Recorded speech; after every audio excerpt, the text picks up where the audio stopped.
Allez, ben, bonjour à tous. Je vous propose de commencer. Donc, bienvenue à ceux qui viennent de nous rejoindre pour cette séquence pédagogique numéro 4 qui s'intitule Je me lance dans une démarche de promotion de la santé et qui conclut donc l'ensemble des journées, l'ensemble des séquences prévues pour cette journée d'échange régional périnatalité et santé environnementale.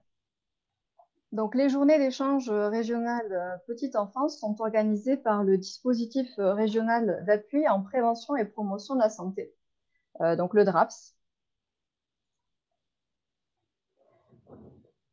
Vous précisez que ces journées d'échange régional petite enfance ont pour objectif de partager une connaissance scientifique commune entre les professionnels qui entourent le jeune enfant de sa conception jusqu'à ses 3 ans. Également de sensibiliser et outiller les professionnels pour partager des bonnes pratiques et faire valoir et valoriser les initiatives locales et régionales. Donc, vous précisez que le dispositif régional d'appui en prévention et promotion de la santé est porté depuis 2018 par l'instance régionale d'éducation et de promotion de la santé, que je représente aujourd'hui, et financé entièrement par l'Agence régionale de santé.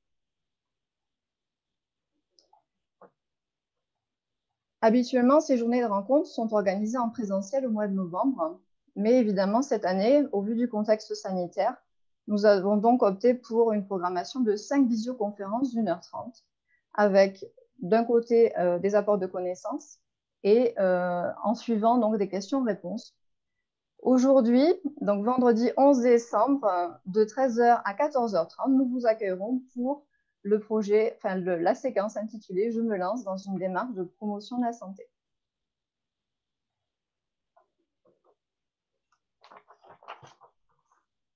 Alors, un dossier de connaissances vous sera remis par mail d'ici ce soir, qui a été réalisé par un comité d'experts et dirigé par Émilie Beck, du CREAI-ORS, que nous remercions tout particulièrement.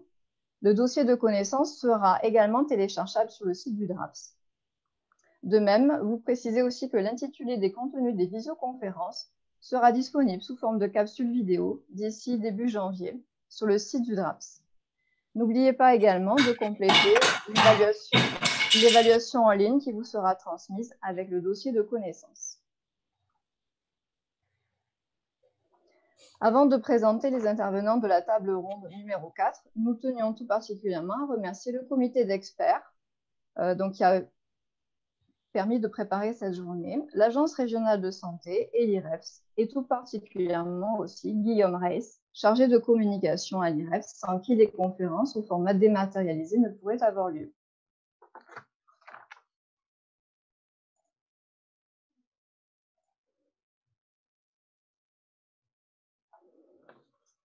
Alors, bienvenue à ceux qui viennent de nous rejoindre. Je suis Aude Marin-Colombe, je suis référente territoriale des Pyrénées-Orientales au sein de l'IREPS Occitanie, qui est l'instance régionale d'éducation et de promotion de la santé. Et au sein de cette structure, je vais donc, en tant que référente territoriale, je vais vous présenter dans cette première partie, à titre introductif, la définition de la promotion de la santé, ses grands principes et ses valeurs. Ensuite, le docteur Weissmann poursuivra avec la présentation du projet Okoya. Puis, Madame Cassini présentera la démarche globale qui est mise en place au sein de la Polyclinique Grand Sud de Nîmes.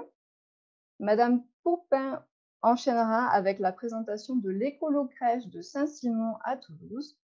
Et Mesdames Foissin et Arvois, qui représentent le réseau périnatalité Occitanie, poursuivront et donc termineront ce temps de présentation qui durera 1 heure. Le temps de présentation sera poursuivi par un temps d'échange de 30 minutes et nous vous invitons à poser toutes vos questions dans le chat. Alors, quelques éléments de contexte pour commencer. Bienvenue à ceux qui viennent de nous rejoindre et bonjour à tous. Donc, pour commencer, la promotion de la santé. Alors, vous précisez que de par le thème du jour, voilà, nous nous inscrivons dans le champ de la promotion de la santé. Et vous rappelez que la promotion de la santé, donc, c'est un processus qui confère, c'est le processus qui confère aux populations les moyens d'assurer un plus grand contrôle sur leur propre santé et d'améliorer celle-ci. Donc ça, c'est la définition que la plupart d'entre vous connaissent et qui est issue de la charte d'Ottawa. Vous précisez aussi que cette définition se réfère en fait à la définition globale de la santé, qui donc est un état de complet bien-être physique, mental et social, et qui ne consiste pas seulement en l'absence de maladie ou d'infirmité. Donc plus précisément, la promotion de la santé, c'est vraiment un processus qui va consister à permettre aux individus de mieux maîtriser les déterminants de la santé et surtout, la finalité, ça va être de pouvoir améliorer leur propre santé. Pour vous donner aussi quelques éléments de contexte sur la promotion de la santé, on définit en général, hein, enfin, c'est la Charte d'Ottawa qui définit 5 domaines d'action qui sont dits prioritaires et que vous pouvez du coup apercevoir dans ce graphique et qui sont présentés dans ce schéma, pardon. Donc, à savoir élaborer une politique publique saine, créer des milieux favorables, renforcer l'action communautaire, acquérir des aptitudes individuelles et réorienter les services de santé.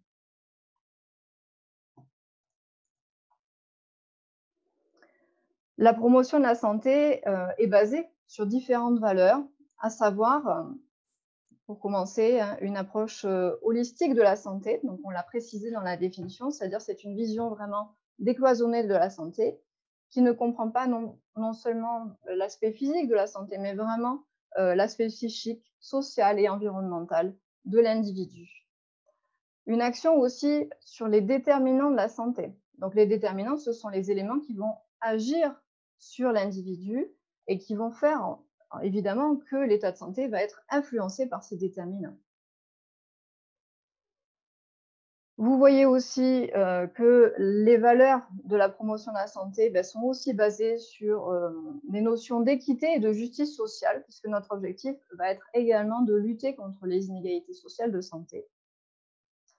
Nous mettrons en avant évidemment des collaborations intersectorielles avec une vision de décloisonnement, évidemment. Nous sommes particulièrement vigilants à une approche participative des individus, à renforcer leur capacité individuelle et collective d'agir en matière de santé. Et nous reconnaissons l'influence de l'environnement sur la santé. Donc, c'est ce qui nous rejoint et nous réunit aujourd'hui pour cette table ronde. Et bienvenue à ceux qui viennent de nous rejoindre. Je vois que certains d'entre vous arrivent voilà, au fur et à mesure. Donc, bienvenue à tous. Et donc, pour poursuivre sur cette introduction, adopter une démarche de projet, c'est voilà, avoir évidemment construire un projet, le préparer et adopter une méthodologie de projet. Alors, certains d'entre vous ont peut-être déjà mené des projets justement en promotion de la santé et ont commencé à s'approprier ces différentes étapes. Donc, comme vous le savez, il y a une partie préliminaire hein, qui est d'analyser la situation, évidemment, avant de démarrer. Voilà, quelle est l'idée de départ, quelle est la demande, quels sont les besoins aussi. Ça, c'est très important d'identifier les besoins des individus. Ensuite, analyser la situation va nous conduire évidemment à fixer des priorités et des objectifs clairs, puis à planifier l'action, à évaluer l'action et aussi à capitaliser et à faire des retours d'expérience. Alors là, on a distingué différentes parties, mais évidemment, les différents temps sont étroitement corrélés. Donc voilà pour la partie d'introduction. Bienvenue à ceux qui nous rejoignent. Je suis Aude Marin, chargée de projet en promotion de la santé au sein de l'IREPS Occitanie, qui est l'instance régionale d'éducation et de promotion de la santé. Et je vais passer la parole au docteur Weissmann, qui va nous présenter donc le projet Okoya, qui est donc un projet qui va illustrer justement ces démarches en promotion de la santé au niveau environnemental. Bonjour à tout le monde, merci Aude. Mais j'espère que tout le monde est bien installé avec une pull, hein, parce que quand on travaille devant l'ordinateur, on a souvent un peu froid. Moi, j'ai oublié de mettre mon pull. Alors, merci. Voilà. Alors, merci beaucoup à l'IREPS, à DRAPS, à l'ARS pour cette invitation et merci surtout aux participants aussi d'être là parce que moi je travaille presque depuis une vingtaine d'années maintenant en santé environnementale et on sait bien, le but c'est de promouvoir ce comportement vertueux et sans vous, effectivement, on ne peut pas le faire. On a besoin vraiment de tout le monde pour que ça avance. Alors moi, je vais vous présenter, c'est très heureux d'être là pour vous présenter ce programme d'accompagnement global en santé environnementale à destination des maternités en priorité, mais finalement en destination de toutes les professionnels en périnatalité. Un programme qui a été créé par 2 médecins à la base, qui s'appelle Okoya, la santé à cœur. Moi, je fais partie de ce programme-là, mais je suis également directeur scientifique d'une structure associative qui s'appelle Objectif Santé Environnement, que vous voyez en bas. Et je suis à la base, je ne suis pas médecin, hein, je suis docteur en sciences, je suis docteur en microbiologie et toxicologie. J'ai un parcours un peu atypique puisque je travaille dans des pays différents. J'ai grandi en Allemagne, et en Finlande et en Suède. J'ai fait mes études en Angleterre, en Suède et en Italie. Du coup, c'est vrai, ça donne également ce qui est nécessaire aussi en santé environnementale, avec cette vision un peu transversale, une vision globale. Hein, ça, c'est vraiment important. Et aujourd'hui, je travaille effectivement en partie sur ce programme Okoya. C'est un programme qui, on va dire, c'est pas quelque chose, c'est innovant, mais effectivement, en même temps, pas quelque chose de complètement nouveau, puisque je commençais en France en 2003 de travailler sur la santé environnementale, et en 2010, on avait créé la démarche maternité saine. Tout est en fait parti de là, entre 2010 et 2015. C'était des polycliniques Bordeaux-Nord avec 6 cliniques qui ont été les pilotes, on va dire le prio dans la région, qui a amené par la suite, en fait, à une diffusion des bonnes pratiques entre 2014 et 2017 au sein d'Aquitaine, soutenu par l'agence régionale à l'époque de santé à l'époque. Du coup, c'est vraiment quelque chose qui a été déjà expérimenté et maintenant, effectivement, on peut aller beaucoup plus loin. On a plus de connaissances, plus de moyens et on a aussi des médecins de notre côté maintenant. Du coup, ça, c'est nouveau. Derrière l'idée, c'était un peu cette compréhension de dire au début, vous avez cette petite bille, on peut imaginer que c'est le zygote. Alors, on va dire, il s'agit de l'ovule fécondé qui a des potentiels génétiques dérivés des deux parents, du père et de la mère, et qui maintenant s'est développé. Et vous voyez bien, il peut prendre des chemins différents dans son parcours de développement. Et ce chemin qu'il va prendre, aujourd'hui, on le sait, il est influencé par effectivement des facteurs internes, mais également des facteurs externes. Et là, on en parle justement des facteurs environnementaux. Et c'est pour ça, en fait, on est si concentré sur ce 1000 premiers jours, même si parfois on peut dire 2000 ou peut-être un peu plus même. Voilà, en tout cas, ça c'est vraiment la base. Ça veut dire qu'on a vraiment un potentiel d'agir à ce moment-là. Et c'est ça que nous souhaitons justement, de saisir cette opportunité et de saisir avec ce programme Okoya en formant et en accompagnant le professionnel de santé en périnatalité. Alors, ce qui est très important, c'est un sujet complexe, la santé environnementale, il y a beaucoup de facteurs, c'est pluridisciplinaire, et on a tendance à focaliser sur les influences négatives, vous voyez là à droite. Et l'influence négative, vous avez la pollution chimique, vous avez la pollution physique, biologique, il y a beaucoup d'influences négatives. Et ça, bien sûr, c'est extrêmement important de le connaître, d'agir là-dessus. Mais il ne faut pas oublier aussi tout ce qui est expérience positive qui peuvent avoir un effet. Ça peut être simplement le bien-être, le lien père-enfant, toutes ces expériences positives qui vont être très importantes pour influencer le devenir de cet enfant-là. Et ça permet aussi d'insister, nous on insiste, personnellement j'insiste beaucoup sur le fait qu'il y a quand même le risque aujourd'hui à cet accompagnement toujours de mettre beaucoup de peser encore plus sur, mettre la responsabilité sur les femmes également encore, parce que qui sont en charge de la santé de l'enfant. Et ce n'est pas le cas, le père effectivement il fait partie, et il est extrêmement important de l'inclure dans cette relation santé environnementale pour l'enfant.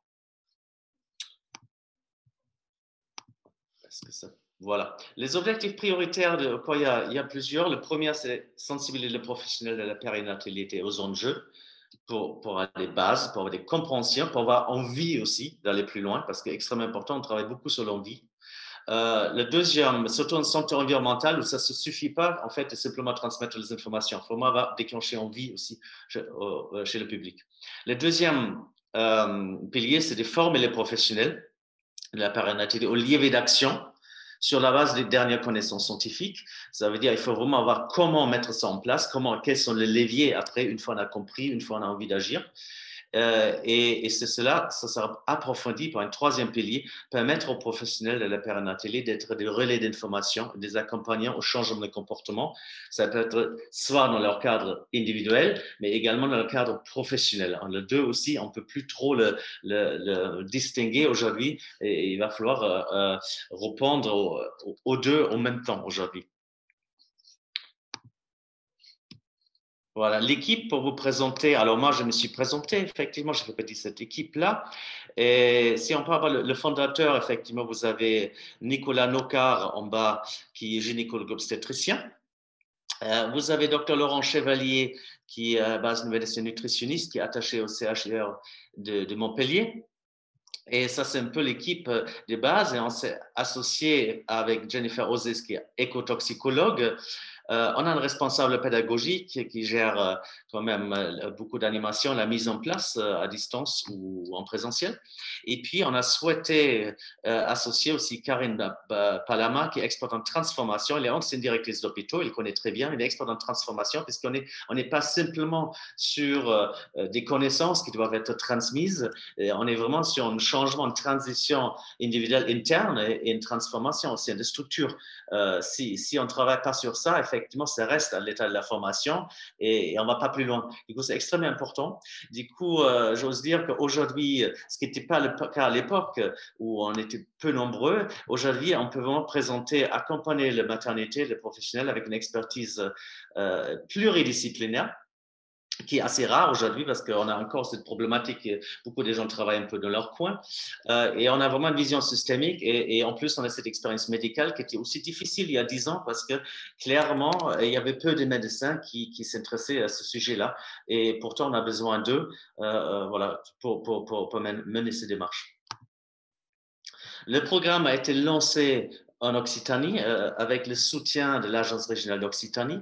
Et effectivement, ça a pris un petit peu de retard vu l'état sanitaire actuel. Alors, on a été financé pour accompagner 27 maternités. Le personnel soignant des 27 maternités, je suis bien conscient, on a discuté en amont, il y a effectivement plus de maternités que cela. Voilà, c'est un début. Hein, et bien sûr, l'idée, c'est d'étendre cette démarche à l'ensemble des structures maternités ou d'ailleurs d'autres structures qui en lien avec la petite enfance.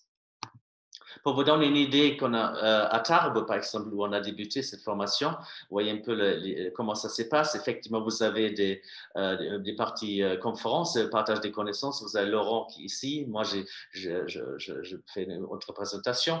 Vous avez notre responsable pédagogique qui est en train de mettre en place un atelier pour mieux intégrer et comprendre les choses, parce qu'il s'agit d'entendre, mais aussi de faire, de comprendre en faisant. Et puis, vous avez notre écotoxicologue. Après sa conférence, effectivement, il passe en mode un peu plus atelier pour confronter chaque personne aux choix et décisions qu'il faut prendre face à des produits. Du coup, c'est une format accessible, clair, pratique, ce qu'on souhaite. Et effectivement, le retour qu'on avait, globalement, tout le monde était assez content et une capacité à réinvestir la démarche. Mais sachant qu'on était sur un format d'un jour à ce moment-là. Voilà, et il y a d'autres types de formats. Mais c'était déjà une très, très, très bonne base pour ces personnes-là. Avec l'APHP à Paris, on travaille sur des formations sur plusieurs jours. On a juste la semaine dernière, on était en Zoom, on a fait ça en distance cette fois-ci et ça s'est très, très bien passé. On a mis en place plusieurs modules. Une module concerne la sensibilisation, une module sur 12 jours pour devenir acteur averti en santé environnementale au sein de la maternité. Et 2 jours, c'est quand même déjà une très, très, très bonne base en santé environnementale. Mais on voulait aller plus loin en proposant des modules pour devenir ambassadeur en santé environnementale de 4 jours et demi.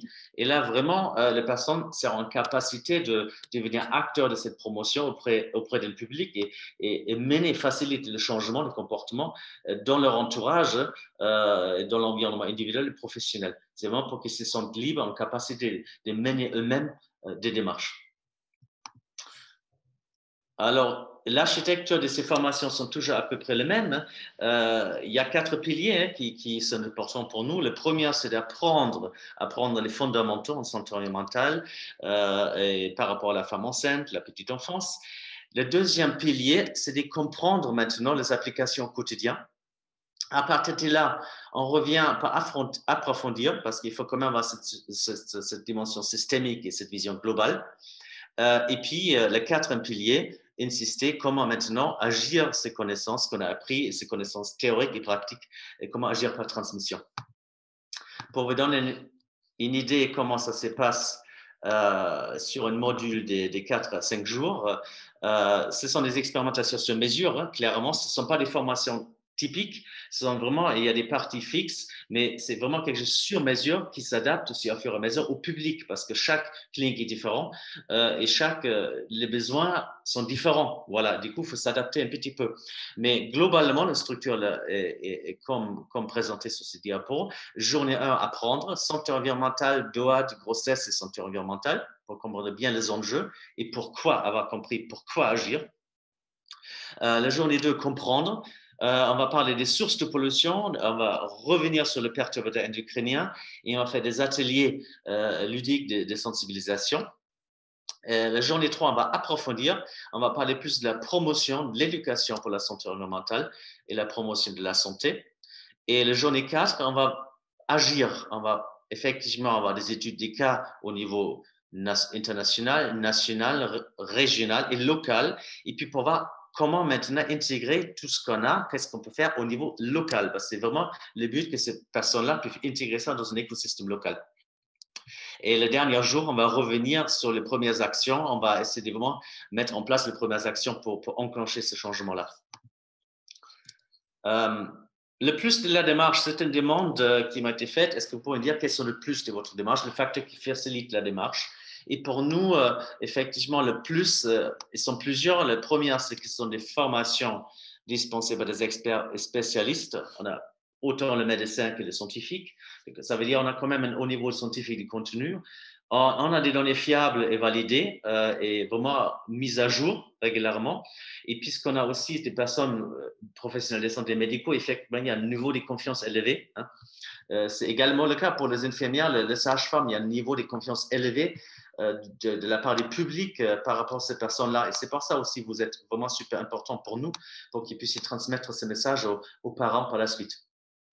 Le deuxième plus, c'est la démarche globale. On est vraiment sur une démarche globale. On est en capacité de former, mais également auditer et accompagner sur l'ensemble des thématiques santé environnementale. On n'est pas que sur un seul sujet. Troisième point important, on intègre, ça nous tient très à cœur, le parti changement de comportement dans le contenu des formations.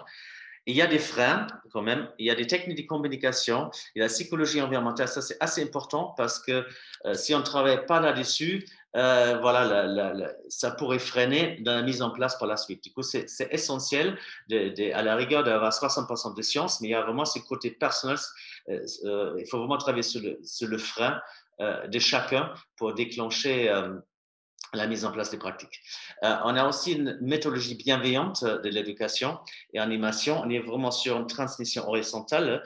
On ne se place pas simplement en position des formateurs. Le but, c'est de travailler, d'échanger avec les personnes qui eux-mêmes ont leur connaissance du terrain, qu'on n'a peut-être pas forcément. Il y a quand même un échange aussi qui doit se faire. Et puis, on travaille, on diffuse des outils de sensibilisation spécifiques destinés soit aux femmes enceintes, soit aux professionnels de santé. Écoute, c'est vraiment une démarche globale. Alors, rapidement, pour vous dire, l'Okoya, c'est… Oui, Docteur Weissman, je vous interromps. Juste préciser aussi à tout le monde que vous pouvez poser vos questions dans le chat et je vois qu'il y a des questions qui arrivent aussi pour vous auxquelles on répondra dans la dernière partie. oui. Et vous proposez juste quelques minutes pour terminer afin de laisser la place aux autres intervenants Oui. suivants. Merci. Merci. Merci, dans 2 minutes, pas de souci, ça aller vite. Bon, juste pour vous montrer qu'effectivement, il n'y a aussi pas que la formation. Okoya, c'est aussi une démarche d'aide et d'accompagnement qui peut être mise en place. Et comme avec un rendez-vous médical, le but, c'est de poser les bons diagnostics au début, diagnostic d'établissement, et puis mettre en place des actions santé environnementale adaptées au site, adaptées aux contraintes techniques, humaines et financières. Les outils, il y a plusieurs outils, peut-être on a l'occasion de présenter un par la suite sur lesquels on travaille. Ce sont des outils qui sont disponibles globalement sur Internet, sur YouTube. Le frein, on m'a demandé d'identifier l'éventuel frein qui nous rencontrent et comment on actionne justement les clés des changements. Bon, le frais principal est que de réunir tout le monde, ça vous êtes certainement d'accord. Souvent c'est facile par exemple d'avoir des infirmières, des sages-femmes, mais il n'est pas toujours facile d'avoir le médecin ou alors des responsables des achats, des services bâtiments, services nettoyage. En fait, une démarche santé environnementale doit être portée par l'ensemble des acteurs et par l'ensemble des services. Et ça, c'est vraiment extrêmement important. C'est pour ça aussi on a souhaité de mettre une experte en transformation dans l'équipe de Okoya.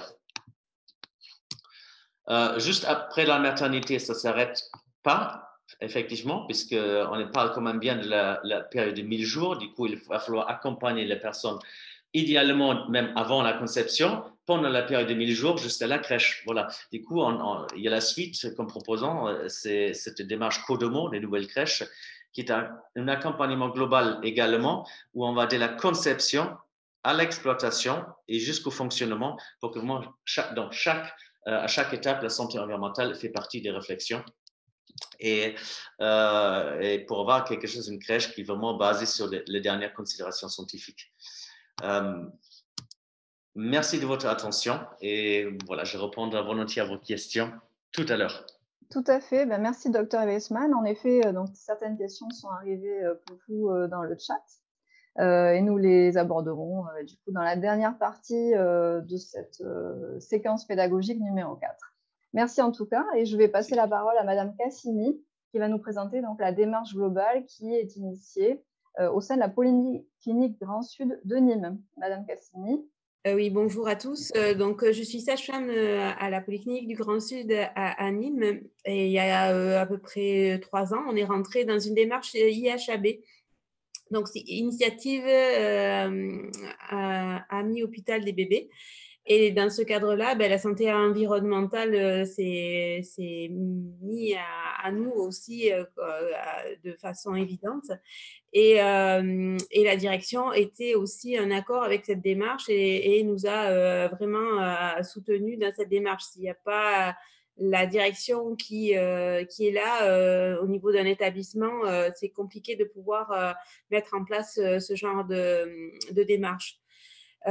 Pour former le personnel de la maternité, donc ça s'est fait surtout au niveau du service de maternité, pour former ce personnel et vraiment nous avons fait appel à une ONG, WECF, qui est une ONG de femmes qui milite pour un futur commun bien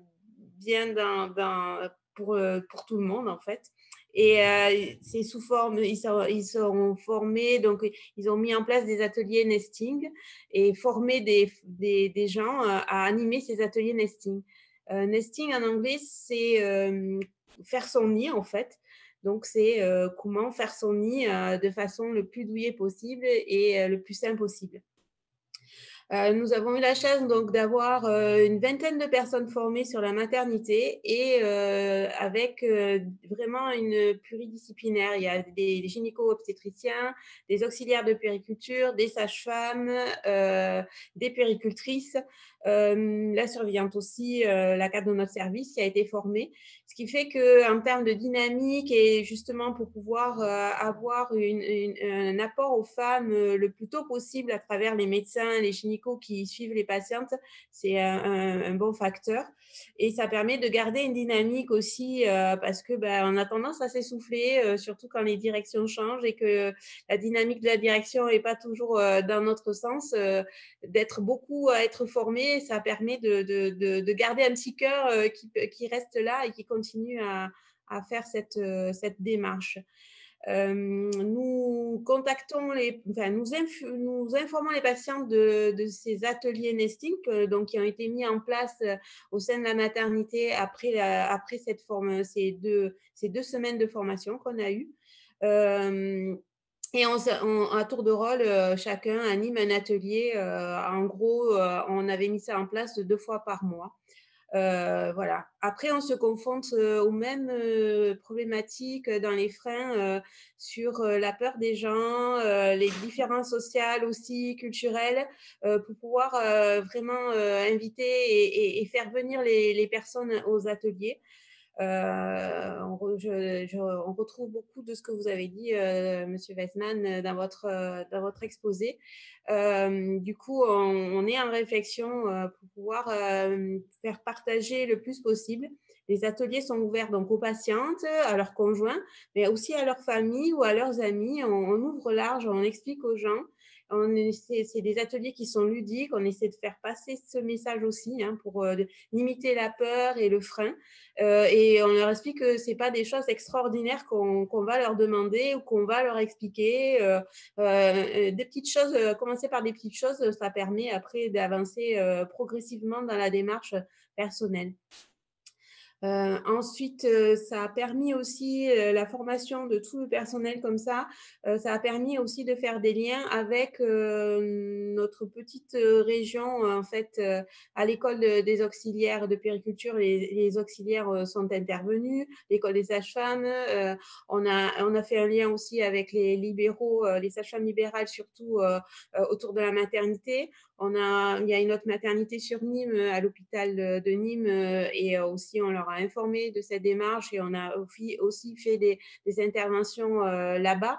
Donc, on a essayé aussi de faire une petite toile d'araignée qui puisse informer autour de nous de cette démarche et pour nous, une façon justement de promulguer et de faire en sorte que le plus de personnes soient impliquées dans cette démarche. Ça nous aide aussi au niveau même de nos produits utilisés à la maternité, de progresser, mais c'est à pas de fourmi, parce qu'on n'a pas toujours les couches, elles sont pas toujours c'est toujours pas forcément des couches écolo. Le lait, c'est pareil, le lait pour les préparations pour nourrissons n'est pas toujours adapté. Par contre, si des personnes et couples veulent amener leur propre couche et leur préparation pour nourrissons, on ne les empêche pas, par contre. Voilà. Donc, dans cette démarche, c'est vraiment pour un établissement, pour une maternité, et qui est important, c'est vraiment qu'il y ait plusieurs personnes impliquées, comme l'a expliqué M. Weissman, et vraiment de toutes les catégories professionnelles qui agissent dans la maternité. C'est vrai que Nesting, ça nous a permis d'avoir ces formations très complètes et ça nous permet aussi d'avoir une continuité dans les évolutions des choses en santé environnementale. Et il y a 2 fois par an, il y a des formations qui sont proposées sur 2 jours. Il y a un site qui est toujours alimenté. Il y a beaucoup de rapports, notamment de l'ANS, et ça nous permet de rester dans la vague de ce qui évolue et de pouvoir continuer à transmettre des choses actualisées aux personnes que l'on accompagne dans nos ateliers. On peut voir une photo si et elle peut apparaître une photo d'atelier, mais c'est vraiment quelque chose, c'est un partage en fait entre les personnes autour de produits du quotidien. C'est vraiment basé sur le quotidien des gens, sur ce qui se passe dans leur maison, dans leur lieu de vie. Et on échange pour vraiment amener à des solutions qui correspondent à chacun des gens. Je pense que c'est très important de rester vraiment en fonction de la vie de chacun et pas de donner des choses trop générales ou qui peuvent faire peur et qui ne sont pas adaptées et où les gens ne vont pas se retrouver. Et donc, on ne va pas pouvoir enclencher facilement une démarche, quoi. Il faut juste mettre une graine, je pense, et après, la graine, elle pousse en général. Voilà.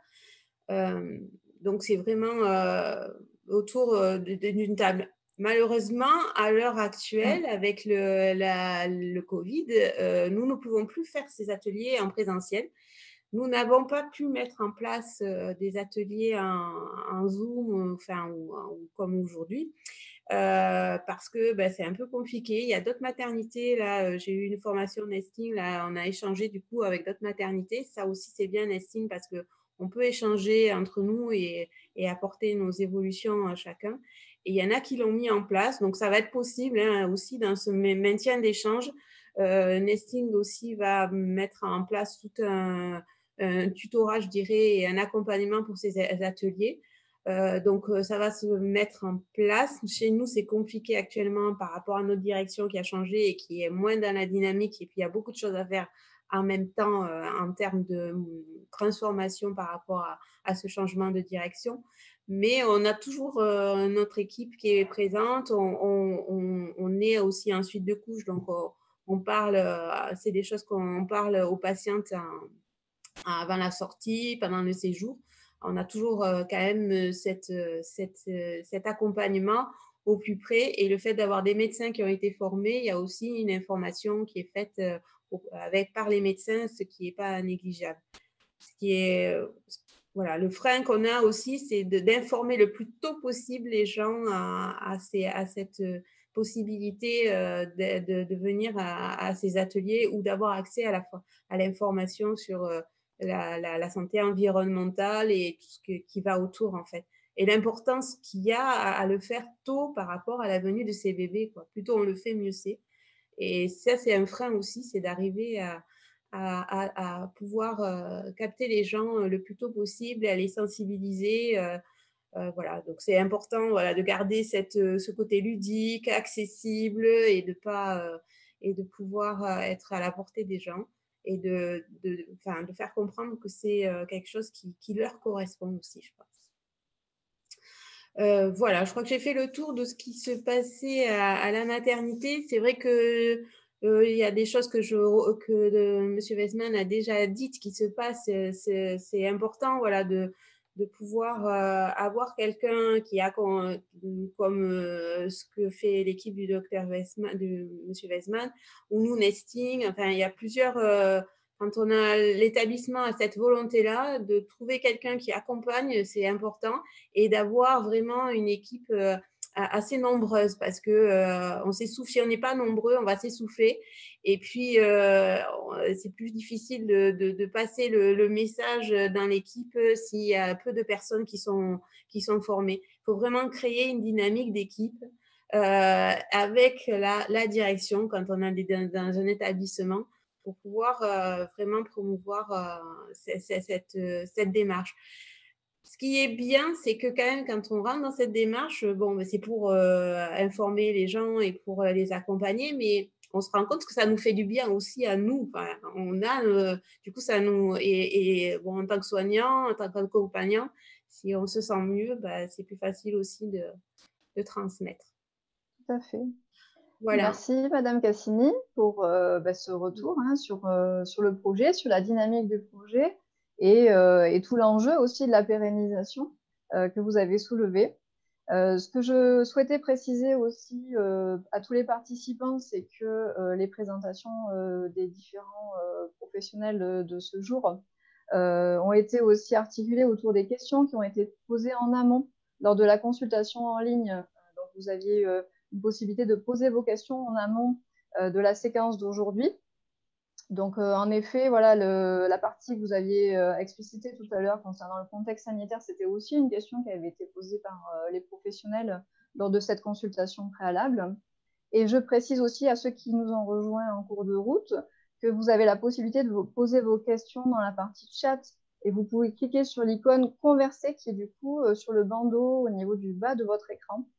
Voilà, donc n'hésitez pas et ces questions-là seront traitées donc, dans la deuxième partie de cette visioconférence. Merci du coup, Madame Cassini. Merci. Je vais passer la parole à Madame Poupin. Donc, Madame Poupin qui va nous présenter l'écolo-crèche de Saint-Simon à Toulouse avec un retour d'expérience donc sur la mise en place de cette structure. Bonjour à tous. Donc oui, Audrey Poupin, donc directrice d'une crèche Mutualité Française Haute-Garonne dans le secteur de Saint-Simon à Toulouse, où voilà, c'est une crèche qui a ouvert ses portes en septembre 2018. Et avant sa création, voilà, il y a eu toute une démarche déjà qui s'est faite en amont pour aller dans une dynamique écologique. C'est une crèche qui a un agrément de 50 enfants et composée de 22 professionnels. ce multi-accueil repose sur des valeurs qui nous tiennent à cœur, nous, équipe, qu'on essaie de développer au quotidien, qui sont, dans un premier temps, la relation de confiance, mais en deuxième lieu, l'écologie chez le jeune enfant. Et puis, on termine après sur tout ce qui est motricité libre. Mais pour revenir sur tout ce qui est au niveau de l'écologie, je dirais même plus l'éco-citoyenneté du jeune enfant. Ça a été une réflexion mûrement réfléchie avant même la conception des locaux, où voilà, il y a eu des réunions qui se sont faites, notamment lors des réunions de chantier, avec l'architecte, les différents corps de métier, où il y a eu de la formation des ouvriers sur le terrain, où justement, au niveau de la peinture qui pouvait tomber d'un pot de peinture du chantier, au lieu de prendre je ne sais pas combien bouts de tissu ou quoi que ce soit, on les sensibilisait sur mettre du copeau et pouvoir éviter de faire une consommation de déchets trop importante. C'était aussi jusqu'à la consommation du tabac sur le chantier, où c'était après des jeunes enfants qui allaient être dans ce bâtiment. Enfin, il y a eu toute une dynamique où, au début, ça n'a pas été simple, parce que c'est pas quelque chose qui était commun, mais au final, ça a fait son chemin tout doucement, où en passant sur le chantier, ah oui, il y a la directrice, c'est vrai, il faut qu'on pense à ci, il faut qu'on pense à ça. Et progressivement, déjà, ça s'est mis en place, ne serait-ce que sur le chantier. Ensuite, au moment où il a fallu faire tous les choix au niveau de l'aménagement des locaux, je me suis renseignée, donc du coup, parce qu'on a fait tout un travail avec l'association La Belle Vie, anciennement appelée Écolo Crèche, qui, du coup, lors de formation, nous a sensibilisés sur les matériaux qui pouvaient être éco-responsables. Et donc, le mobilier qui a été sélectionné pour l'ouverture de la crèche est entièrement éco-labellisé. Donc, ça va du lit, du meuble pour les enfants au plan de change. Ensuite, il y a eu tout un choix qui a été fait aussi sur les peintures. Les peintures ont été prises non toxiques. Au niveau du sol aussi, on a choisi qu'est-ce qui pouvait être le plus en adéquation dans cette dynamique-là, même au niveau de l'isolation, au niveau des fondations. Enfin, ça a remis en cause beaucoup de choses au niveau du projet. Et il y avait un projet qui était là, mais il a su évoluer grâce à cette dynamique-là. Ensuite, ça a continué aussi sur la sélection du linge pour les enfants, où on a pris du linge Ecotex ou bio. Pareil, les assiettes pour enfants, on a progressivement, depuis l'ouverture, on est passé à tout ce qui est de l'inox plutôt que tout ce qui était plastique. Au niveau des produits d'entretien, pareil, nous nettoyons le bâtiment entièrement à la vapeur. Et après, tout ce qui est pour au niveau savon ou entretien un peu plus poussé, là, c'est que des produits d'entretien qui sont éco-certifiés. Donc, la dynamique va assez loin. On y va au fur et à mesure pour faire en sorte que l'action soit durable, parce que sinon, ça n'aurait pas de sens de faire tout en même temps et de lâcher prise sur certaines étapes. Donc, l'équipe a besoin aussi de se sensibiliser à ça progressivement et d'aller, de monter l'échelle, mais palier par palier, vraiment. Pareil, c'est une équipe aussi qui a été recrutée au niveau de l'ouverture sur ses principes et ses valeurs aussi, de qu'est-ce que c'est l'éco-citoyenneté chez le tout petit. Et puis, il y a eu aussi l'équipe qui a évolué, qui a changé entre-temps, mais ça leur permet aussi de s'inspirer les unes les autres pour évoluer dans cette dynamique et pousser une réflexion qui avance vraiment au fur et à mesure, où il y en a certaines, des fois, quand elles sont en manque de matériel, elles font le tour de la crèche, puis top, il y a une idée. Je reprendrai toujours cet exemple d'une de mes salariées qui n'avait plus de marron au niveau peinture, et qui dit à sa collègue, je suis un peu dans la cata, j'ai mal préparé mon atelier, va me chercher du marc de café. Et puis là, tout d'un coup, hop, il y a un atelier qui s'est créé. Et c'est là que ça donne en fait l'envie aussi aux autres collègues, en observant des choses qui fonctionnent très très bien. Ensuite aussi, nous sommes un multi-accueil qui est accolé à une maison de retraite, où la dynamique intergénérationnelle joue aussi dans dans cette perspective d'accompagnement aussi pour l'enfant où avec la directrice de la maison de retraite, on a toujours avancé en se disant que les valeurs, elles partent aussi de ce qu'on est, des personnes qu'on peut côtoyer aussi. Et puis, on utilise souvent ce terme-là, on accueille les enfants d'aujourd'hui, mais ça sera les adultes de demain.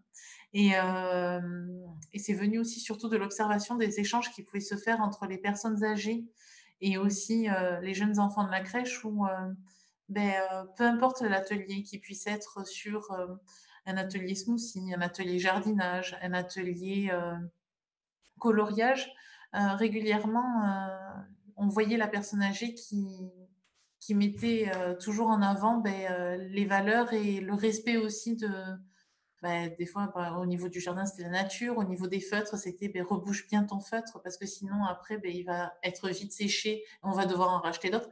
Et on s'est rendu compte qu'il nous aidait vraiment bien dans cette démarche-là aussi. Sachant qu'en plus, on a la chance que l'EHPAD soit aussi dans cette dynamique écologique. Ensuite, on a commencé à mûrir au fur et à mesure. Et là, cette année, on a rencontré des associations pour faire des partenariats également. Et on a rencontré une association toulousaine qui s'appelle Kilo Store Kids, située sur le secteur de Portet-sur-Garonne, où c'est une association qui collecte en fait des vêtements déjà portés et qui les revendent à prix très réduit, mais qui se sont aussi positionnés dans une démarche de transmettre à l'autre aussi au niveau du textile, comment on peut le respecter, comment on peut aussi le recycler. Et là, voilà, nous avons pour projet, là, début janvier, de pouvoir les faire rentrer dans nos locaux où, justement, ils vont raconter une petite histoire à travers d'un kamishibai pour les plus grands sur qu'est-ce que c'est un t-shirt Titi et comment on peut après faire, quand il est trouvé, comment on peut le recycler, ainsi de suite. Montrer aussi aux familles par le biais d'outils qui nous laisseront à disposition sur voilà, il y a des tissus, qu'est-ce qu'on peut faire, quel outil on peut créer avec, et en même temps faire connaître cette association-là aux familles pour leurs besoins ou pour aider les autres aussi qui sont dans le besoin par de la collecte de vêtements, du recyclage, etc.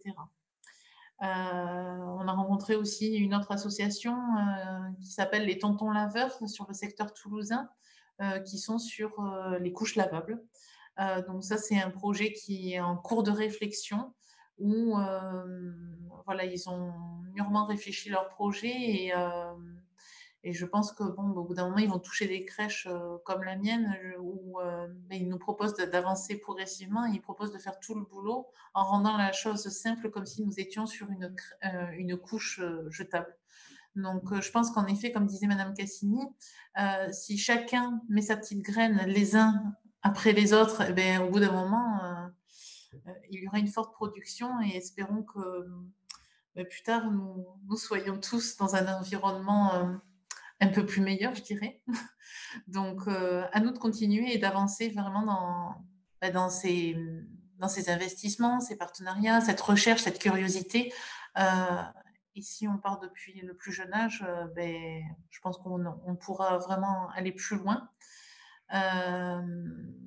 Nous sensibilisons aussi, pas que les familles, mais aussi les enfants dans cette dynamique-là où l'enfant, on travaille beaucoup donc, au niveau de l'autonomie, mais il est sensible à, par exemple, un verre d'eau, il ne le jettera jamais dans le robinet, il jettera ça dans une plante qu'on a pris à cet effet pour justement utiliser l'eau à bon escient.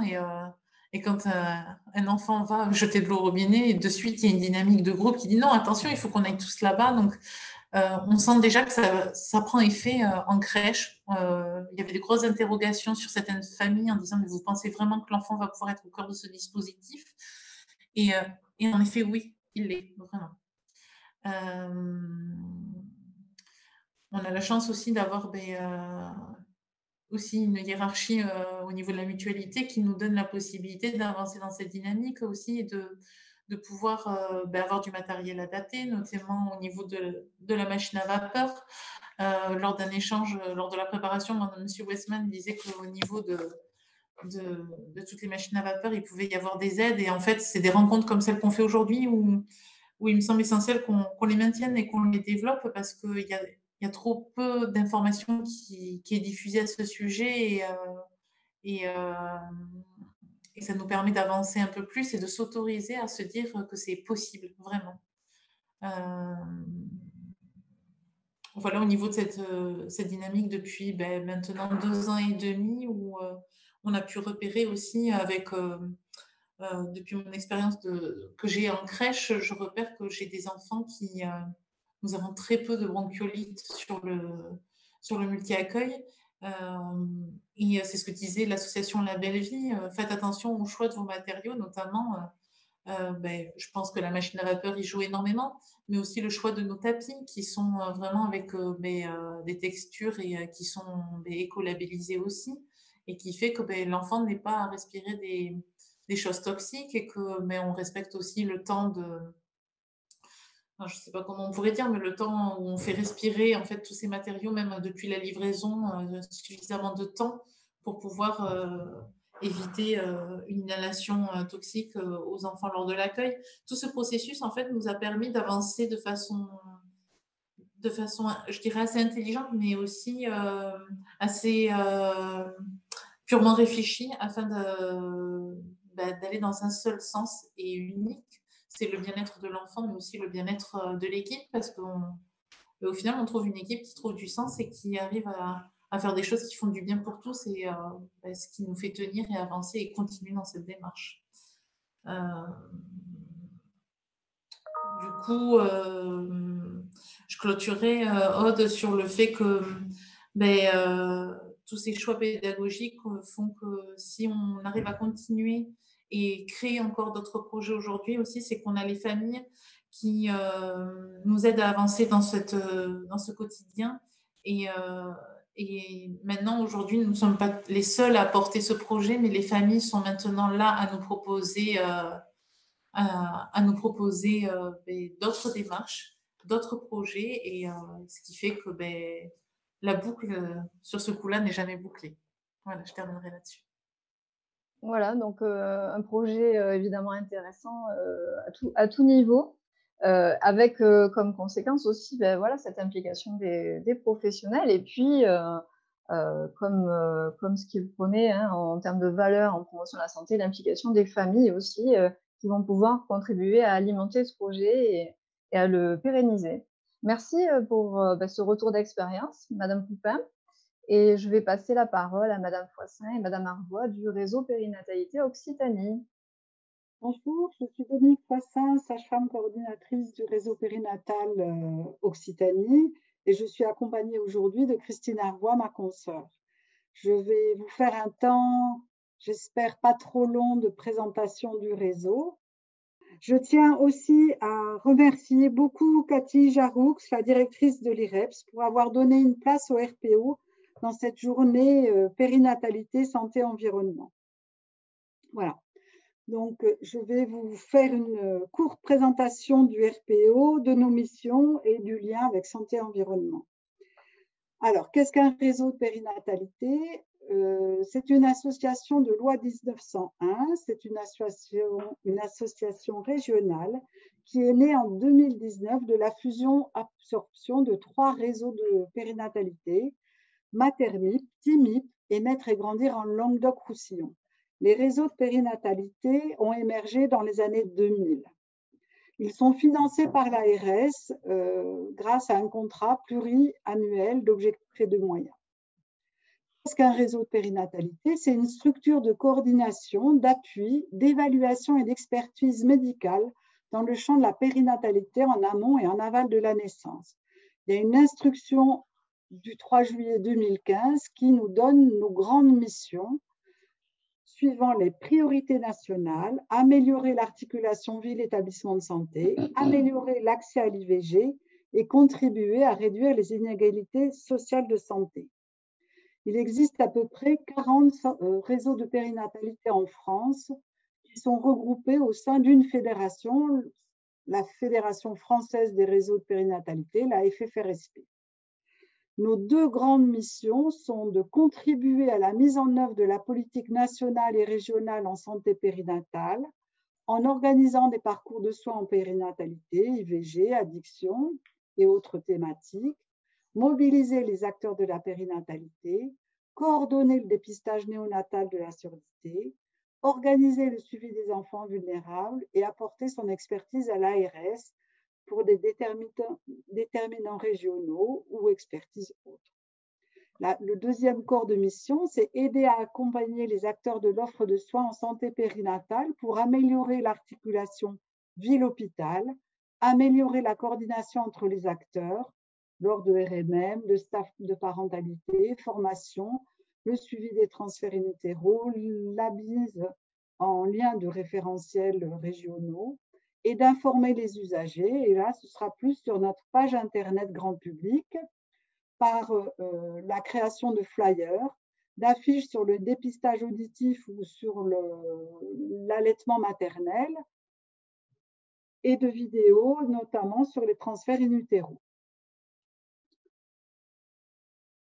Notre CEPOM définit nos obligations, remplir les missions précédemment citées, ainsi que la mise en œuvre des projets prévus dans le PRS, le projet régional de santé, en lien avec le parcours prioritaire santé des couples, des mères et des enfants et des jeunes, notamment lié à la priorité opérationnelle qui est de diminuer les risques liés à la grossesse, accompagner les vulnérabilités parentales et favoriser le bon développement de l'enfant.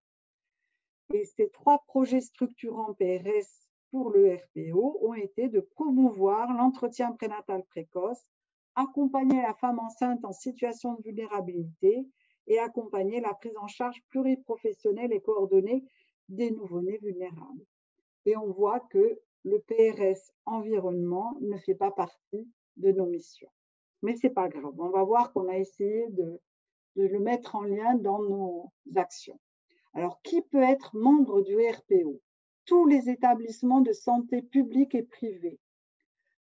Dans leur CEPOM, il est marqué qu'ils doivent adhérer au réseau de périnatalité. C'est une obligation. Et par là même, si l'établissement signe la charte avec le réseau, les professionnels de l'établissement sont rattachés à un réseau périnatalité. Tous les professionnels de santé publique et privés peuvent adhérer soit par le biais de leur établissement, soit avoir une adhésion privée. Les institutions partenaires qui peuvent être membres au sein de ce collège, et notamment les conseils départementaux, les réseaux partenaires comme REVOC, le réseau des maladies rares, le réseau des troubles des apprentissages. Nous avons aussi les institutions de formation, l'association régionale des CAMS, les associations des professionnels de santé, par exemple l'association des chirurgiens pédiatres, et les laboratoires participant au dépistage de la trisomie 21. Nous avons aussi un collège des URPS, les URPS médecins, l'URPS sage-femme et l'URPS pharmacien font partie du RPO. Et les représentants des usagers qui peuvent être membres au sein de ce collège. Nous avons notamment le CIAN et SOS Préma. Du point de vue santé-environnement, nous voyons que nous n'avons pas un rôle propre dans le PRS santé-environnement, mais nous avons réalisé des actions dans ce sens. Puisque, comme l'a dit le Dr Westman, l'exposition à des conditions environnementales défavorables au cours du développement in utero et durant la petite enfance va déclencher des adaptations qui auront des conséquences à court et long terme, notamment s'il y a une exposition fétale ou en début de vie à des toxiques de l'environnement, ça va agir sur les métabolismes des adultes, les fonctions du système immunitaire et du système neurologique et la fonction reproductive. Dans nos missions, nous voyons que nous avons l'amélioration du parcours des femmes enceintes. Et le réseau a travaillé sur la consultation préconceptionnelle, alors peut-être pas au sein de toutes les maternités, mais ça a été réalisé au sein d'un établissement de santé. Nous avons travaillé aussi sur le bilan de prévention prénatale à destination des sages-femmes libérales. C'est ce temps de bilan de prévention existe depuis décembre 2018. Il peut se réaliser à partir de la déclaration de grossesse et avant la 24e semaine de grossesse. Et ces objectifs sont de valoriser l'activité des sages-femmes en matière de prévention et d'informer précocement les patientes des changements dans leur comportement à risque et de faire un point sur l'alimentation. Et aussi d'organiser le retour à domicile post-accouchement. Donc, on voit que le temps de prévention existe dans le parcours des femmes enceintes. Le dernier parcours aussi, c'est l'entretien prénatal précoce qui est devenu obligatoire depuis le 1er mai 2020, qui est un temps d'échange et d'écoute qui permet d'identifier les besoins d'information et d'accompagnement des futurs parents et les éventuels points de vulnérabilité. Ce parcours est un parcours prioritaire dans le cadre du PRS du réseau. Nous orientons aussi vers des formations spécifiques à santé et environnement. Ça fait 2 ans qu'on met en lien les offres de formation de la mutualité française vers les professionnels de santé et les maternités. En périnatalité aussi, lors des journées du RPO, nous avons prévu des sessions santé et environnement. Il y en a une qui a été réalisée au Gilles Argot de Montpellier. Malheureusement, la journée du RPO sur Toulouse n'a pas pu être réalisée, faute à cause du Covid. Voilà. Nous diffusons des recommandations, soit sur les pages du futur site internet RPO, je vais vous la montrer après, soit lors des mailings, des groupes de travail. Et nous avons aussi participé à la création d'une chambre des erreurs à la sortie de maternité. C'est une chambre pédagogique à destination du public dont le but est de réaliser des moments de prévention. Nous recueillons aussi le besoin des professionnels. Alors, je vous montre rapidement la page du site internet qui, au vu de tous les échanges de ces journées, nous pourrons l'étoffer. Et nous avons aussi des points de collaboration, par exemple avec la mutualité française que nous avions invitée aux journées du RPO, avec l'IREPS. Nous avons réalisé 2 fiches concernant l'entretien prénatal précoce et une fiche sur le retour à domicile et surtout la dépression du postpartum. Dans le cadre du groupe du conseil scientifique de l'ARS, nous avons réalisé ces 2 fiches de déconfinement spécifiques à la périnatalité. Et dans ces 2 fiches, nous avons inclus une partie spécifique sur l'environnement. Voilà. Avant la naissance de mon enfant, je prends soin de moi au quotidien, le lien social. Chez moi, je soigne mon environnement. Donc, vous avez les petits lots, l'infographie réalisée par l'IREPS. Et au travail, j'adapte mon quotidien.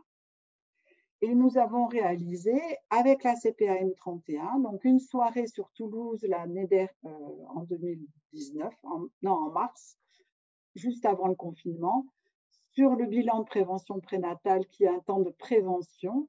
Et notre objectif est aussi de réaliser un webinaire en 2021. Voilà, je vous remercie et nous restons à votre disposition pour tout renseignement complémentaire. Parfait, merci Madame Foissin. Donc Madame Marvaux était également représentée dans le cadre de ce RPO. Ça fait du lien aussi avec une question qui nous a été posée en amont. En effet, le RPO peut tout à fait orienter.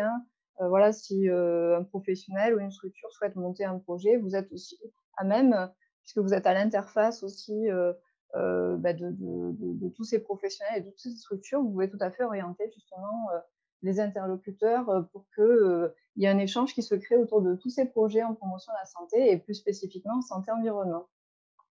Merci en tout cas pour cette présentation.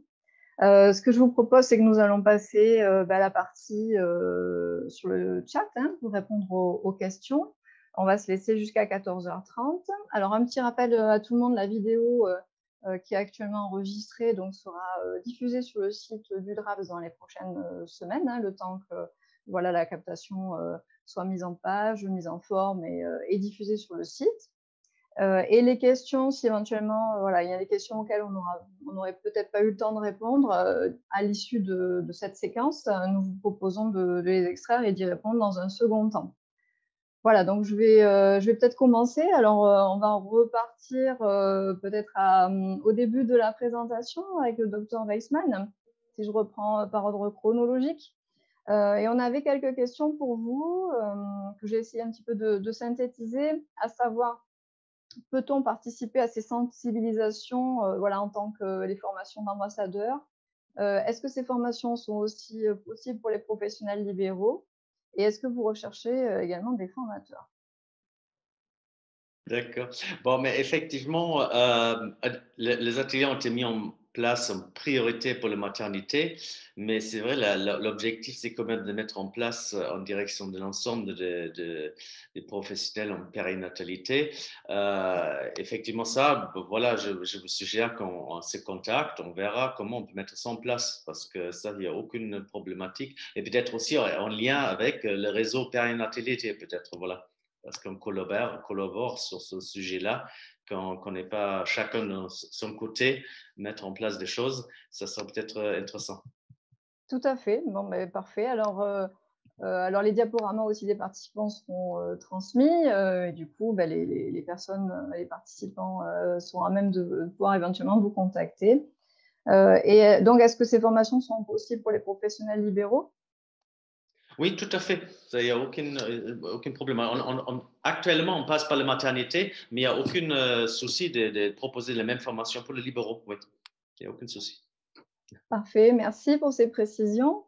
Je vais peut-être poursuivre avec des questions concernant le projet Nesting.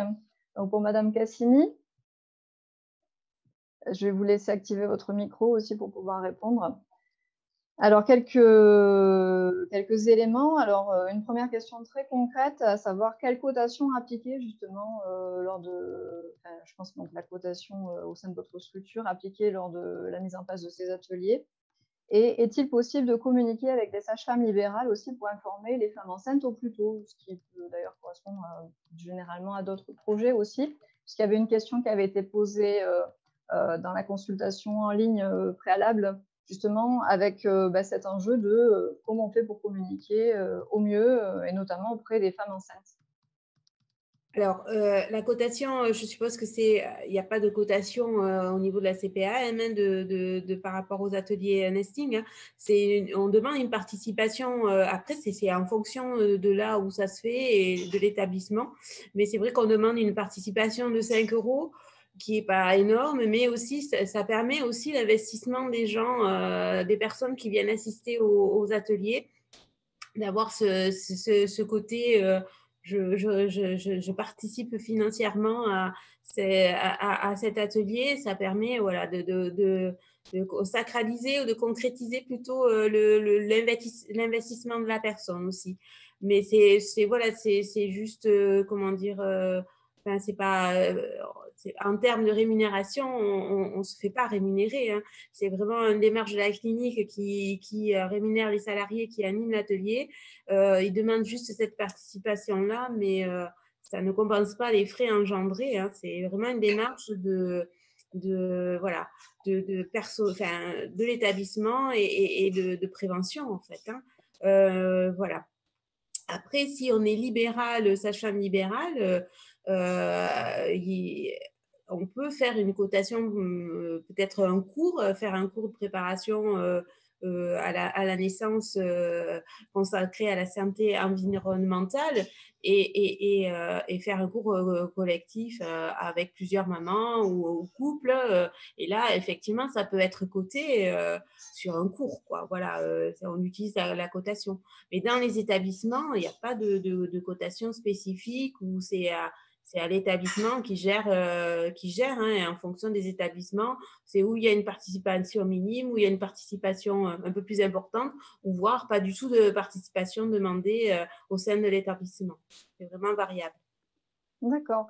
Du coup, ça fait rebondir aussi sur une question, alors qui finalement est un enjeu aussi en promotion de la santé, c'est comment on essaie aussi de mettre en place des actions, mais en luttant contre les inégalités sociales de santé, c'est-à-dire que oui, on met en place des actions, mais comment on fait pour pas accroître aussi les écarts entre ceux qui participeraient à des ateliers, à des programmes, etc., et ceux qui n'y participeraient pas. Donc, je vois qu'il y a une question qui a été posée d'ailleurs par ma collègue Carole dans le chat. Et justement, voilà, les personnes les plus vulnérables, alors je pense que c'était peut-être d'une manière générale aussi, quels que soient les projets. Comment on fait finalement? Alors la question s'adresse voilà, peut-être à vous et à d'autres intervenants, mais comment on fait finalement pour éviter aussi de mettre à l'écart des familles peut-être plus vulnérables, etc., par rapport à leur implication et leur intégration dans des programmes ou au sein de telle ou telle structure? Alors, je peux parler de Oui. nous, on a échangé entre nous justement pour essayer on a une psychologue aussi attitrée à la maternité, donc on a fait des groupes de travail à ce sujet-là pour d'autres ateliers en fait, hein, pas que pour l'atelier nesting, parce que la problématique c'est le déplacement sur l'établissement. Et c'est pas forcément le coût en fait, mais on se rend compte que les personnes qui ont des difficultés, c'est des femmes qui ont de nombreux enfants, qui n'ont pas forcément le permis de conduire, Tout à fait. il y a aussi la barrière de la langue, hein, on se retrouve aussi régulièrement avec la barrière de la langue. Donc, on se demandait comment pouvoir justement aller vers ces populations qui ont des difficultés de pouvoir venir en direct. Donc, le relais avec les libéraux hein, qui peuvent se déplacer à domicile, avec la PMI, on a essayé de mettre en place, mais c'est vrai que c'est petit à petit et le Covid a un peu arrêté toute cette dynamique-là et le changement de direction. Mais dans nos réflexions, c'était ça, c'était des choses où on puisse organiser des choses en allant vers les gens plutôt que de les faire venir sur l'établissement.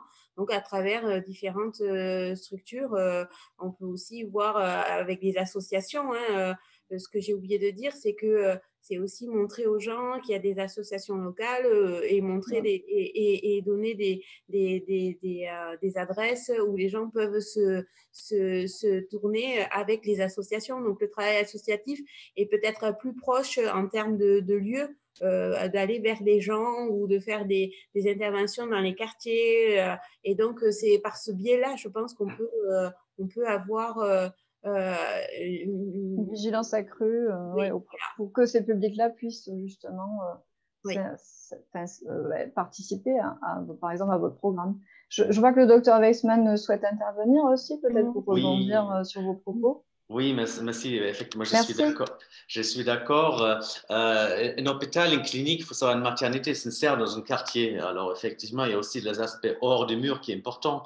Moi, à titre personnel, je travaille avec des bailleurs sociaux en Aquitaine depuis au moins 10 ans maintenant. Et c'est vrai, on mène énormément d'ateliers auprès des locataires, en fait, dans le quartier, pour que leur amener ces compétences-là. Et ça, c'est extrêmement important parce que c'est vrai, ils sont plus exposés et ils ont souvent des habitudes qui sont moins bonnes, ils ont des dépenses plus importantes, ils ont moins d'accès à l'information. Du coup, vraiment, c'est doublé. Et puis, si vous êtes une femme enceinte et non défavorisée, c'est quelque sorte une double peine. Alors, effectivement, du coup, avoir le bon relais, c'est important, parfois aller en dehors de l'hôpital. Mais ce qu'on peut faire à l'intérieur, parce que ces personnes viennent aussi, qu'on forme quand même des professionnels de santé, et ils n'ont pas forcément la capacité d'aller dehors, ils ont quand même besoin de savoir comment communiquer. Et là, c'est important aussi de la faire comprendre déjà au niveau des gestes que ces personnes de pouvoir dépister qui est dans cette situation, parce qu'ils peuvent avoir des problématiques plus importantes par cette personne-là. Il va falloir le réaliser. Une personne est plus sensible, il y a peut-être des problématiques d'asthme qui sont plus importantes, des moisissures dans le logement, qu'elle est consciente en fait de cette problématique-là et qu'elle intègre dans la communication aussi que ce changement n'implique pas forcément un changement financier, parce que souvent c'est moins cher. C'est ça, en fait. Nous, on constate qu'en fait, ils ont un budget important qu'on peut réduire en mettant en place des comportements moins sains dans le quartier. Du coup, il faut que ça soit clair au niveau, parce qu'on ne parle pas des bio, hein, là, forcément, on parle des plus sains. Et ça, c'est souvent moins cher pour ces personnes-là. Et ça, c'est effectivement important. Après, il y a la barrière de la langue. La deuxième chose, et là, vous pourrez voir effectivement, c'est important parce qu'on a mis en place des vidéos. Et on a également fait un format vidéo sans texte, sans rien, simplement un format désanimé, pour que le message puisse passer en fait en dépassant la barrière de la langue. Alors, il n'y a pas une solution unique. Hein. En fait, il faut avoir plein d'outils différents. Ouais. Et puis, chacun a une sensibilité différente. Du coup, il faut avoir l'ensemble des outils pour y arriver. Tout à fait. Je vois que Madame Arvois souhaitait aussi compléter. Oui, merci de me donner la parole. Oui, il me semble absolument capital de ne pas créer ou de renforcer les inégalités sociales de santé, et le RPO a une mission en ce sens. Et je pense que les démarches d'aller vers sont absolument fondamentales sur cette question de santé environnementale. Et je pense qu'un travail de collaboration avec les contrats locaux de santé, les contrats de ville qui ont parfois intégré la notion de santé dans leurs contrats est absolument capital. Par exemple, sur Nîmes, il y a un contrat local de santé. Et donc, moi, je sais que je travaille avec, ça fait partie des choses que l'on pourra développer probablement. Qu'est-ce que je voulais dire d'autre? Non, écoutez, oui, si, par rapport au coût, parce qu'effectivement, on a toujours l'impression que faire plus sain, c'est plus cher. On sait que ces populations défavorisées mangent davantage de plats préparés, notamment. Donc, voilà, des ateliers de cuisine. Et puis, le fait de faire sa lessive soi-même, tout ça revient moins cher au final. Et ça, c'est important. Et je pense qu'il faut également s'appuyer sur de la formation de pair à pair. C'est-à-dire que, quelque part, pour aussi contrer cette barrière de la langue, une fois qu'il y a quelqu'un qui maîtrise le français, qui puisse être co-animateur pour ses compatriotes, c'est quelque chose d'important. Voilà. Oui, merci pour ces précisions. Donc, en effet, ça donne aussi des perspectives. Je vois que dans le chat, nous avons un participant qui nous précise aussi qu'en effet, les DAEP, donc les lieux d'accueil par enfants, sont des lieux de proximité, qu'il y a tout un tissu associatif qui peut être basé et intégré au sein d'un quartier et en effet qui peut être mobilisé. Voilà, merci pour ces précisions en direct dans le chat. Madame Poupin, pour rebondir? Oui, également, on est dans un quartier qui est un peu scindé en deux, où il y a des familles qui sont dans un lieu, je dirais, dit ordinaire, et puis nous avons une partie où on sent un quartier beaucoup plus sensible, avec des disponibilités psychiques et sociales beaucoup plus complexes. Et c'est là, en effet, que tout le partenariat avec la PMI prend tout son sens, où justement, nous avons beaucoup de familles en situation complexe. Et le fait de pouvoir leur offrir aussi un cadre de vie le plus simple possible. Et on en parlera plus tard sur des questions qui ont été posées aussi, mais sur tout ce qui est au niveau nutrition.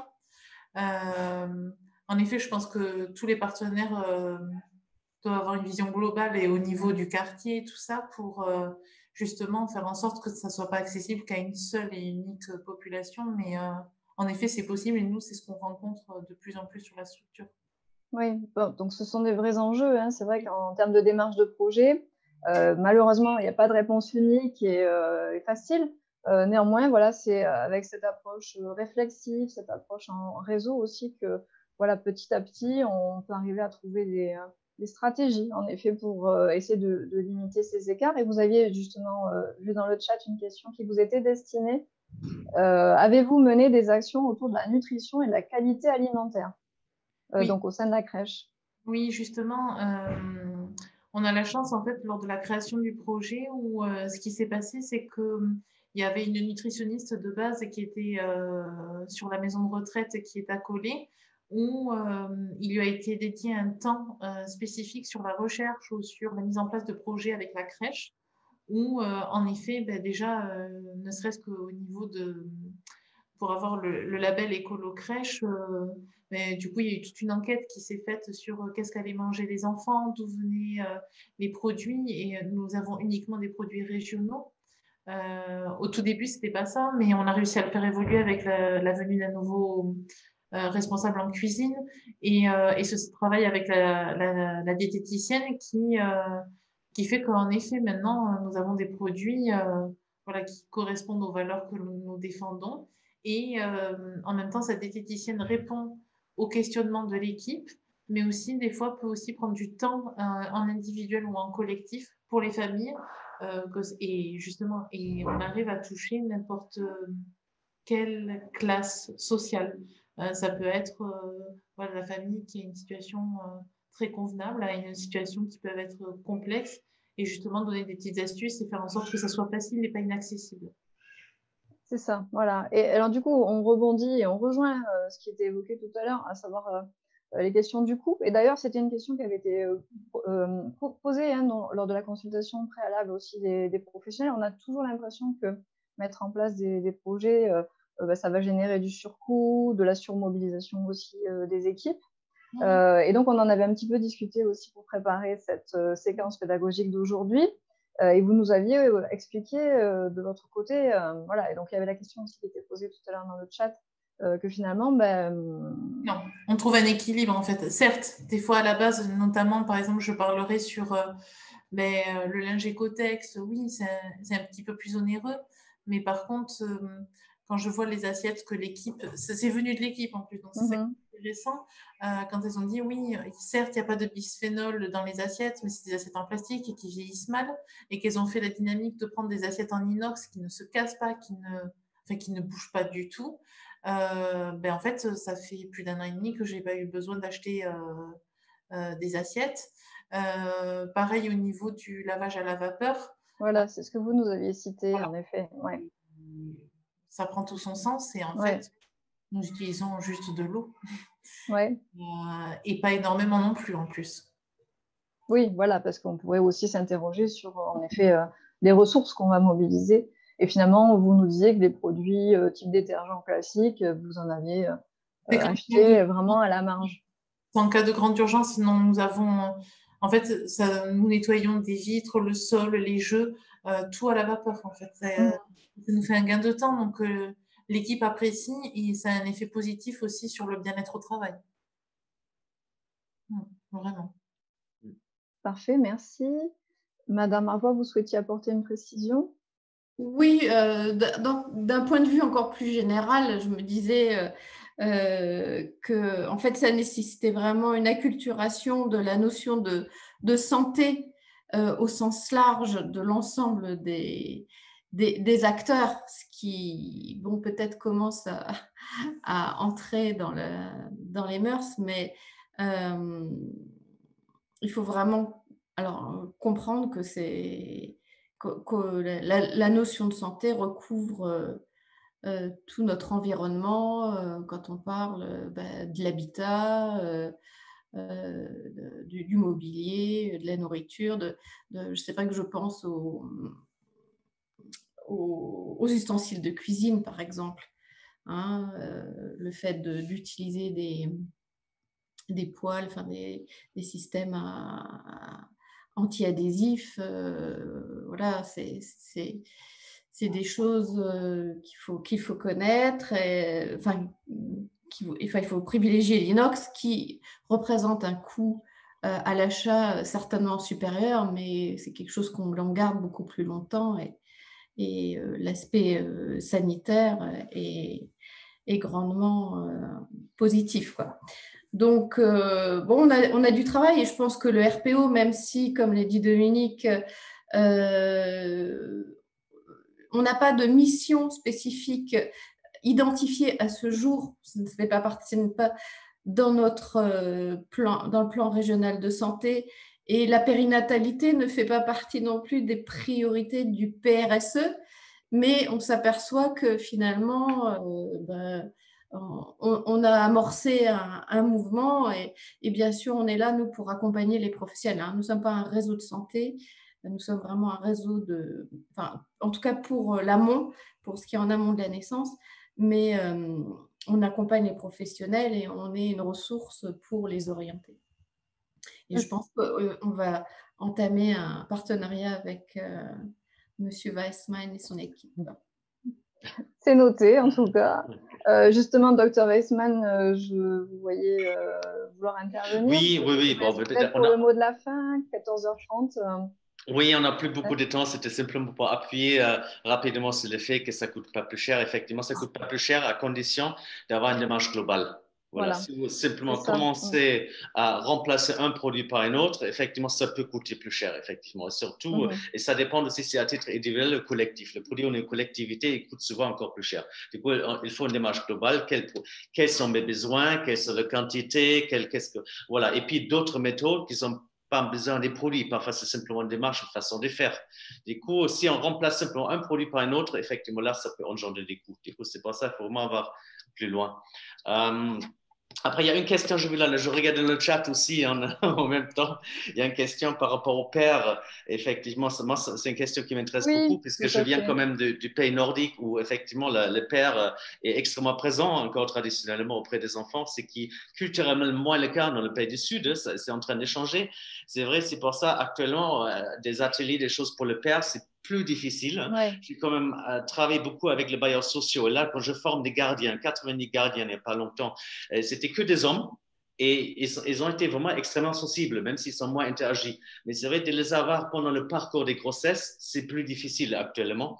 Et du coup, la priorité, avant de pouvoir les avoir, on peut essayer de mettre en place des choses pour avoir le père, mais avant ça, la priorité, c'est déjà de déculpabiliser la femme et dire vous êtes pas seul responsable de la santé de votre enfant, parce que c'est ça le grand danger, ce qu'on est en train de faire avec les 1000 jours en fait. C'est vraiment il faut être vigilant de ne pas dire écoutez, vous avez encore plus de responsabilités, les pollutions chimiques et tout le reste, ça repose sur vous. Ça, c'est important de passer ce message à la femme. Et si on peut avoir des pères en mettant en place des ateliers, les inclure, même pendant l'entretien précoce, le plus rapidement possible, tant mieux, c'est vraiment nécessaire, parce qu'on sait le père, même avant la conception, et il peut avoir un impact sur la santé de l'enfant plus tard. Du coup, ça, je pense qu'il faut aller dans cette direction-là, c'est important.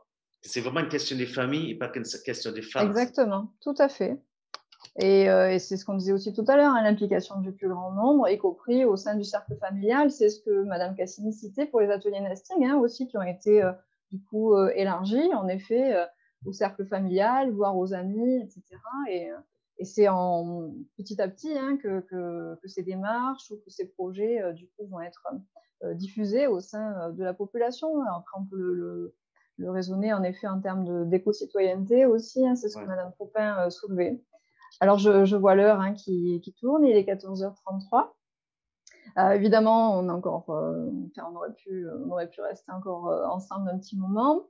Merci à tous, hein, à tous les intervenants. Merci également aux participants, voilà, à ceux qui se sont connectés aujourd'hui pour envoyer leurs questions. Alors, rassurez-vous, hein, pour ceux dont la question n'a pas été traitée, n'a pas pu être traitée faute de temps, nous reviendrons évidemment vers vous pour pouvoir vous proposer une réponse voilà, qui sera concertée avec les intervenants de ce jour. Merci encore à tous.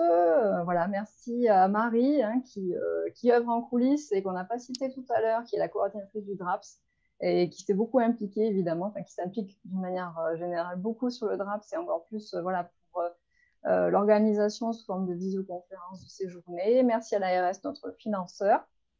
Et je souhaite à tout le monde une bonne après-midi, une bonne fin de semaine. Et puis, voilà, je vois qu'en tout cas, il y a des dynamiques qui vont se créer, sans doute, grâce à cette table ronde. Merci à tous. Bonne fin de journée. Merci, bonne journée, à bientôt. À bientôt. Au revoir. Au revoir.